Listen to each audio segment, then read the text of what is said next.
안녕! 좋아 친구들 반갑다. 오늘도 즐거운 역사 시간이 돌아왔어. 오늘은 13강, 그래 1930년대와 40년대 일제 통치라는 제목으로 한번 공부를 해볼게. 일본 제국주의를 상징하는 깃발을 넣어봤어. 너희들은 이런 문양 함부로 사용하면 안 되겠지? 본격적으로 30년대, 40년대 일제 통치에 대해서 알아보기 전에 여태까지 배웠던 내용들을 복습을 해볼게. 먼저 1910년대의 일제 통치는 우리가 크게 핵심 키워드로 뭐라고 표현을 했다? 그래, 무단 통치라고 표현을 했었어. 군인 총독들을 세웠었고, 헌병 경찰제도, 그 다음에 조선인들을 무참히 때렸던 조선 태형령 같은 제도를 통해서 우리가 무단 통치였음을 확인할 수 있었지. 1920년대 일제 통치는 어땠을까? 일본에서는 문화 통치라는 이름을 내세웠으나 실상은 무엇이라고? 그래, 민족 분열 통치였어. 여러 가지 기만적인 정책을 통해서 친일파를 양성하고 우리 민족을 분열시키려는 그런 획책이었지. 일본의 경제 침략에 대해서도 알아볼게. 1910년도의 대표적인 경제 침략으로는 토지 조사 사업이 있어. 기억나지? 조선 총독부가 토지를 조사해서 많은 땅들을 이제 얻게 되고 동양척식 주식회사를 통해서 일본인 지주들에게 땅을 많이 나누어 주었다는 그런 내용들. 그래서 일본인 그리고 지주들의 이익을 굉장히 올렸다. 이런 토지조사 사업이 있었을 거고, 1920년대 같은 경우에는 산미 증식 계획. 그래, 쌀을 늘려가지고 이제 일본으로 그 쌀을 옮기는 계획이었지. 그래서 일본은 실제로 우리나라에서 많은 쌀들을 더욱더 예전보다 생산하게 되었으나 늘어난 쌀보다 가져간 쌀이 더 많았다라고 하는 게 포인트지. 결국에 한국인의 1인당 쌀 소비량은 줄어들게 되고, 산미증식 계획 과정에서 피해를 입었던 농민들은 우리나라를 떠나서 만주나 연해주로 이주할 수밖에 없는 상황까지 우리가 배웠었어. 선생님이 일제시대를 공부할 때는 1910년대, 20년대, 그리고 30, 40년대 세 가지 축으로 나눠야 되고, 다시 이 시기를 크게 일제의 통치와 저항으로 구분해서 공부하는 것이 중요하다고 얘기를 했는데, 그럼 여태까지 1910년대와 20년대의 통치에 대해서 복습해 봤으니까 간단하게 우리가 어떻게 저항했는지도 알아보고 본격적으로 30년대, 40년대로 넘어가도록 하자. 1910년도에는 일단 선생님은 무장투쟁을 준비하는 기간이라고 얘기하고 싶어.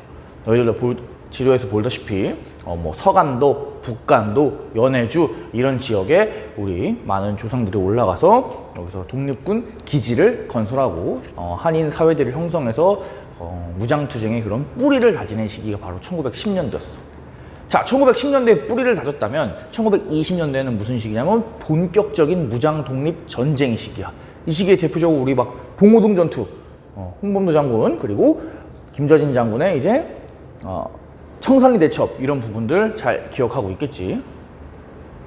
그리고 이러한 무장 독립 전쟁은 간도 참변, 자유시 참변 이런 혼란 그리고 시련을 겪게 되지만 이내에 다시 만주로 돌아와서 자치정부였던 세계의 부를 세우면서 그 시련을 극복해 나가는 과정까지 우리가 공부를 했었다. 다른 저항을 살펴보자면 1910년대에는 대표적으로 우리가 1919년에 있었던 3.1운동과 그 이후에 나오는 대한민국 임시정부를 들 수 있었어. 1920년대 같은 경우에는 이러한 우리 민족의 저항 운동이 크게 두 가지 계열로 나뉘는데 바로 민족주의 계열과 사회주의 계열이었지. 민족주의 계열에서는 실력 양성 운동을 진행을 해서 물산 장려 운동이나 밀립대학 설립 운동 같은 것들을 진행을 했고, 사회주의 운동 같은 경우에는 노동자와 농민의 해방을 통해서 조선 인민들의 생활을 끌어올리기 위한 쟁의투쟁 이런 것들을 실시했던 것들 기억을 하고 있을 거야. 그리고 이 민족주의 계열과 사회주의 계열은 민족 유일당 운동을 통해서 60만세 운동, 그 다음에 신간의 활동, 광주학생 항일 운동 같은 부분들이 있었던 것도 너희들이 잘 기억을 하고 있겠지. 그렇다면 우리가 여태까지 총 4시간에 걸쳐서 배웠던 1910년대부터 20년대까지의 일제 식민 통치와 거기에 대한 우리 민족의 저항에 대해서 모두 공부를 한 거다. 자, 그럼 지금부터 선생님이랑 1930, 40년대 일제가 과연 우리를 어떻게 통치를 했는지에 대해서 알아보는 시간을 갖도록 할게. 잘 따라와. 20세기는 제국주의의 시대였어. 오른쪽에 있는 지도를 보게 되면 너희들이 왼쪽이구나, 너희들 입장에서. 왼쪽에 있는 지도를 보게 되면 너희들이 세계에 있는 제국주의 국가들이 전 세계적으로 얼마나 많은 식민지를 차지하고 자신들의 세력을 팽창시켜 나갔는지를 확인할 수 있을 거야. 일본도 크게 다르지 않았어. 일본 제국주의는 1930년대에 들어서 우리나라와 대만에 만족하지 않고 더욱더 세력을 팽창시키는 본격적인 침략 전쟁을 시작한다. 첫 번째 침략 전쟁의 시작으로 1931년에 만주 지역을 공격해서 그 지역에 자기들의 입김에 맞는 만주국이라고 하는 괴뢰 정부를 세우게 되는데, 그것이 만주사변이야. 만주사변을 일으킨 일본은 거기서 멈추지 않고 1937년에는 본격적으로 중국과 전쟁을 하게 되니 그것이 중일전쟁. 그리고 이후에는 동아시아 지역을 넘어서 점점 더 태평양 지역에서 세력을 확장시키기 위해서 일본은 미국의 진주만을 공격하면서 미국과도 전쟁을 벌이는 태평양 전쟁까지 일으키게 된다. 이처럼 일본은 차근차근 제국주의의 세력을 팽창시켜 나가면서 더욱더 넓은 지역, 더욱더 많은 나라에게 침략 전쟁을 시작하게 되는 거야. 자, 이러한 상황에서 일본은 우리나라에게 어떤 식민지 통치 정책을 펼쳤는지 한번 살펴보도록 하자. 첫 번째, 일본은 우리에게 병참 기지화 정책을 펼쳐. 무슨 말인고 하니, 전쟁을 하려면 얘들아 그냥 전쟁할 수 있는 게 아니잖아. 뭐 총도 만들고 대포도 만들고, 총만 있으면 되니 대포만 있으면 되니 뭐 총알도 만들고 해야 되겠지. 그다음에 군인들이 입을 옷 같은 것들도 있어야 되고. 그래서 이제 조선을 대륙으로 침략하기 위한 전쟁의 기지로 만드는 거야. 즉 조선을 철저하게 공업화시켜서 거기서 나타난 공업 생산을 바탕으로 침략 전쟁에 활용하겠다라는 얘기지. 조선을 공업화시켜주면 좋은 거 아닌가? 라는 생각이 들 수도 있지만 전혀 좋은 게 아니었어. 병참기지화 정책을 통해서 실시된 조선의 공업화는 첫째, 중화공업에 치중되어 있었어. 그러니까 뭐 철광업 이런 부분들 위주로 공업이 진행되었다는 거야. 한국인의 경제 수준 향상이 이 사람들의 관심사였을까? 일본 제국주의? 아니겠지, 당연히. 전쟁 물자를 생산하고 수송하는 데 초점이 맞춰져 있었고, 일본인 기업가의 이익에 초점이 맞춰져 있었지, 뭐 공업을 발전시켰다 그래서 뭐 한국의 경제 수준이 오르거나 그랬던 것은 아니다. 첫 번째, 병참 기지화 전쟁. 대륙 침략의 발판으로 한국을 전쟁 기지로 만든 거지. 자, 두 번째, 국가 총동원법이라는 걸 만들어. 일본은 중국과 전쟁을 하면서 기존의 방식으로는 무리가 있다고 생각했는지 국가 총동원법을 만들어서 조선 사람들의 인적, 물적 자원들을 본격적으로 수탈하기 시작한 거야. 이제 국가에 있는 걸 다 총동원해가지고 전쟁을 하겠다, 뭐 그런 뜻이라고 쉽게 생각하면 돼. 먼저 공출 제도를 보자. 공출은 식량 이런 거 가져가는 거야. 이제 군량미로 사용을 해야 되니까 식량 가져가고, 뭐 고철, 놋그릇, 문고리 이런 뭐 쇠로 된 것들 다 걷어가는 게 바로 공출 제도였다. 자, 두 번째로는 국민징용령이라는 게 있어. 징용이라고 하는 건 뭐냐면 얘들아, 사람을 데려가서 일을 하는 게 징용이야. 나중에 배울 징병은 데려가서 군인으로 사용하는 게 징병이고. 자, 먼저 국민징용령. 한국인들을 강제로 광산이나 뭐 군수공장 이런 데 데려가서 일을 시킨 거야. 뭐 깊은 곳에 들어가가지고 광물을 캐게 한다거나, 아니면은 막 전쟁 지역에 가가지고 활주로 같은 거 만들게 한다던가, 그런 식의 강제로 노동에 동원했던 국민징용령이다. 보면은 일제 잔인한 강제징용에 대한 뭐 사진이나 그런 자료들이 굉장히 많이 남아있어. 일본인들이 가기 어려운 그런 곳에 식민지 국민이었던 조선인들을 보내서 강제로 노동을 시켰던 아주 참혹한 현장을 볼 수 있는 거지. 최근에는 막 영화도 나오고 해서 너희들이 많이 알고 있을 거야. 대표적인 강제징용 관련된 현장 중에 하나가 바로 구남도라고 하는 일본 나가사키 근처에 있는 작은 섬인데, 일본 최근에 2015년에 이 섬을 유네스코 세계유산으로 등재를 했어.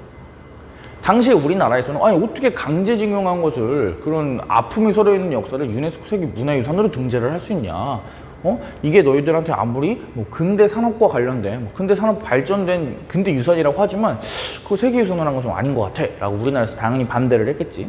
일본에서는 오케이 하자는 그런 입장이었고, 결국 유네스코에서는 서로 중재를 하라 그래서 어떤 중재가 되었냐면, 구남도를 유네스코에 등재하기는 하되 거기에는 이제 강제징용 같은 그런 내용들을 반드시 추가해서 설명을 해야 된다, 뭐 이런 식으로 이제 합의를 봤었어, 실제로.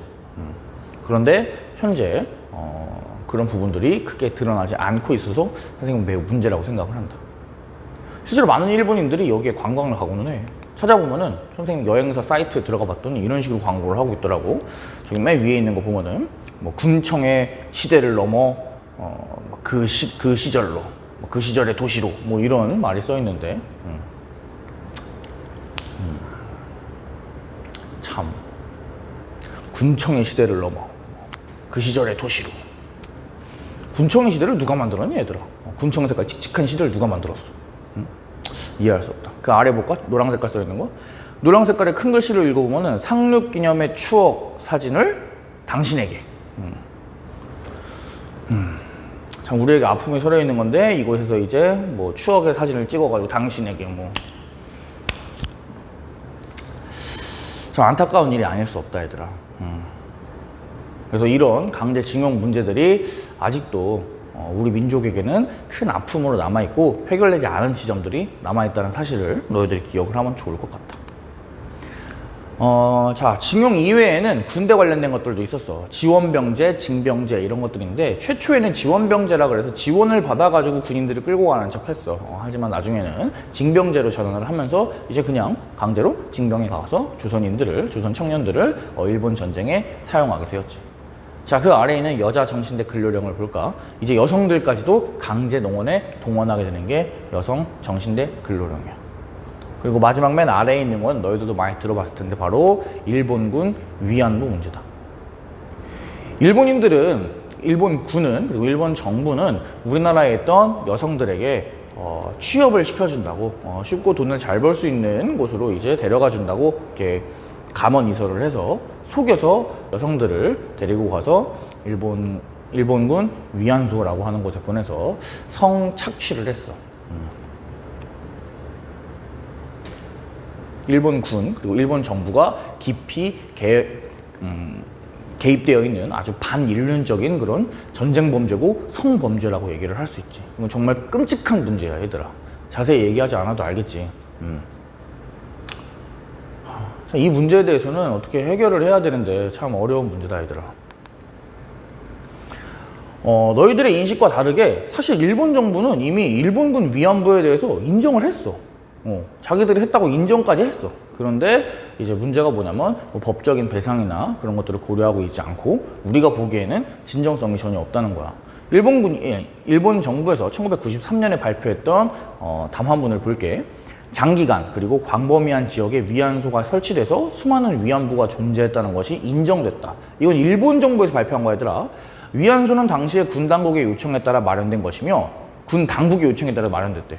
위안소의 설치, 관리, 위안부의 이송에 관해서는 일본군이 직접 또는 간접적으로 관여했다. 뭐 이런 내용들인데 일본 정부에서도 인정을 하고 있지. 이건 빼도 박도 못하는 사실이니까 인정할 수밖에 없는 거야. 하지만 그럼에도 불구하고 일본 정부에서는 뭐 법적인 배상 이런 부분들은 옛날에 다른 차원에서 해결됐다. 우리는 더 이상 법적 배상에 대한 책임이 없다라는 입장을 하고 있고 우익 정권 같은 경우에는 그리고 우익 정치인 같은 경우에는 이런 일본 정부의 담화문이나 이런 거에 대해서 계속 흠집내기를 계속 하고 있어. 그리고 때로 위안부 관련된 망발들을 쏟아내고 있지. 그렇기 때문에 우리가 느끼기에 이 문제가 해결되지 않은 것 같고 진정 어린 일본의 뭐 사과, 반성 이런 것들이 없는 것처럼 느껴지는 거야. 사람은 신과 달라서 모든 행동이 완벽할 수 없다. 인간은 잘못을 저지르고 사는 동물이야. 하지만 정말 중요한 것은 잘못을 저지르고 나서 그 잘못에 대해서 반성하고 사죄하고 그 잘못을 되풀이하지 않겠다고 결심하고 행동하는 것에 있다고 선생님은 생각을 한다. 그것이 역사를 배우는 이유이기도 하고 선생님이 생각하기에 일본 정부에서는 앞으로 위안부 문제나 이런 전쟁 범죄 같은 문제들에 대해서 자신들이 잘못한 것이니까 자신들이 책임지고 교과서나 학교 교육에서 좀 더 이 부분을 강화해서 교육했으면 좋겠어. 그래서 앞으로는 일본인들이 그리고 세상 모든 사람들이 전쟁 범죄 그리고 끔찍한 나쁜 짓을 저지르지 않는데 일본인들이 조금 더 일본 정부가 조금 더 기여해줬으면 좋겠다는 바람이 있다. 현재는 그렇지 못하고 있는 것이 너무 아쉽지. 우리라도 이런 부분들에 대해서 자세히 그리고 잘 알고 있어야겠다. 위안부 문제에 관련해서는 선생님이 프린트에 읽기 자료도 넣어놨으니까 한번 읽어보면 좋을 것 같다. 자, 다음으로 넘어갈게. 일제는 조선한테 황국 신민화 정책이라는 걸 펼쳐. 병참기지화 정책은 군사 기지로 만들려고 하는 그런 공업적인 정책이었고, 그럼 황국 신민화 정책은 무엇이냐? 바로 조선인을 일본의 국민으로 만들어버리는, 조선인을 일본 국민과 똑같이 만들어버리려고 하는 정책이었어. 초기의 일제는 조선인과 일본인들을 적극적으로 차별했어. 민족 차별을 했어.